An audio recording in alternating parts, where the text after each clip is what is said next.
ថាចំអើថាចំអើ ឥឡូវមួយពីរបី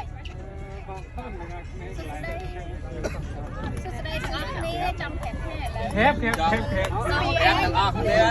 ចង់ប្រាប់ថាឥឡូវហ្នឹងយើងត្រូវធ្វើអីខ្ញុំហៅតាអោ យើងងឹបឈរសិនយើងងឹបឈរសិនយើងងឹបឈរសិន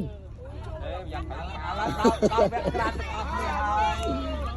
ហើយហើយមិនទៅមុខឆ្កល់ហើយបងប្អូនគ្នាបាត់ថតដល់ក្រោយ យើងមកដល់ស្ពាននេះគឺយើងហៅតាអោអ្នកទាំងអស់គ្នាដែលគេហៅថាស្ពានអន្តនូចាឥឡូវចាំតិចអោសុំ បាទអោនទៅណា